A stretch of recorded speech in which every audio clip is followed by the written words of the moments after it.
हे आम्ही 15 दीस वेगवेगळ्या कार्यक्रमांनी सेलिब्रेट करतात आणि तातोच एक भाग म्हणून आज आमचे केंद्रीय मंत्री आमचे बरोबर आसात। 3 दीस त्यांचो गोंय दौरो आशिल्लो आणि त्याच्या भितर सगळे ऑर्गनायझेशन केंद्रातले जे प्रोजेक्ट गोंयांत चलतात तेचे पळोवप, ते स्पीडअप करपाक जाय म्हणून तांकां सांगप, अशा पद्दतीचो एकंदर कार्यक्रम आसा अप टू 15 तारीख पर्यंत। आणि डेली सांजे वेळाचेर आमी गरीब कल्याण संमेलनां जी आसा 40 मतदारसंघा भितर आमी घेतात। ऑलमोस्ट 32 मतदारसंघाची पूर्ण जाल्ली आसा। येणाऱ्या दिसांनी 15 तारीख पर्यंत सगळी 100% पूर्ण जातली। मोदी सरकार के भ्रष्टाचार रहित और विकास युक्त 8 साल पूरे होने पर केंद्र सरकार की सभी मंत्री दूसरे राज्यों में जा रहे हैं। गरीब कल्याणकारी योजनाओं के तहत मैंने जो भारत सरकार से पैसा लगभग 1500 करोड़ ज्वारी का जो पैकेज है उसकी समीक्षा की।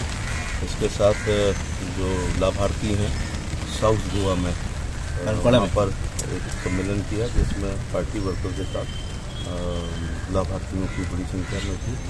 इसके अलावा राशन की दुकानों का फिजिकली मौके पर जाके उसका निरीक्षण किया। और इसके अलावा मेरे विभाग की लीगल सर्विसेज से प्रिंसिपल डिस्ट्रिक्ट जज नॉर्थ गोवा, बाकी डीजेज, CGM, bar association, bar council, उन लोगों से मिलकर के अपने विभाग के बारे में जानकारी प्राप्त की। आज वृक्षारोपण कर रहे हैं। इसके अलावा प्रदेश कार्यालय में जाकर भारतीय जनता पार्टी के कार्यकर्ताओं के साथ बात करेंगे। मैं आयुष हॉस्पिटल का किया और खासतौर से जो आपका एयरपोर्ट नया बन रहा है जो पूरी तरह भारत सरकार से पैसा है, मुझे लगता है 3500 करोड़ के आसपास उसका एस्टीमेट पहुंच जाएगा। शीघ्र ही उसके कंप्लीट होने पर देश के प्रधानमंत्री जिन्होंने शिलान्यास किया था उनके द्वारा ही उद्घाटन होगा। और उसके साथ 16 अन्य शहरों से गोवा जुड़ जाएगा। विश्व के बड़े एयरपोर्ट में से वो एक है जहाँ जंबो जहाज भी उतर सकेंगे। चार्टेड प्लेन विश्व के अन्य देशों के साथ आएंगे तो गोवा के पर्यटन को बहुत बड़ा बढ़ावा मिलेगा। Ayurvedic all India Ayurvedic medical college and institute and research centre से भारत की जो चिकित्सा पद्धति है जिसमें आयुर्वेद है, सिद्धा है, यूनानी है, उनको भी बहुत बढ़ावा मिलेगा। वहाँ योगा के भी कुछ कोर्सेज चलेंगे तो मेडिकल टूरिज्म गोवा में वैसे भी है उसको और बढ़ेगा। और इंडियन सिस्टम ऑफ मेडिसिन है उसको लेकर के हमें आगे जाना।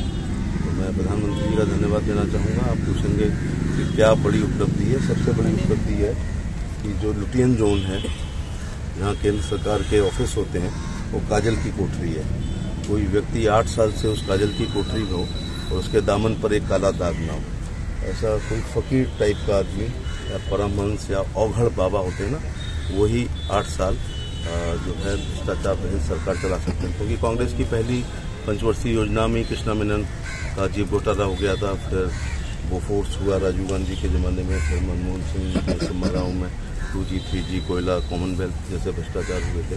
ना उन्होंने पाताल छोड़ा था, ना जमीन छोड़ी थी, ना अंतरिक्ष छोड़ा था, हर जगह भ्रष्टाचार थे। तो ये जो भ्रष्टाचार मुक्त जीरो करप्शन के साथ 8 साल चलाना, मैं एक शेर पढ़ता हूँ कि न मांझी न रहबर न हक में हवाएं है, कश्ती भी टूटी ये कैसा सफ़र है। फकीरी का अपना अलग ही मजा है, न पाने की चिंता न खोने का डर है।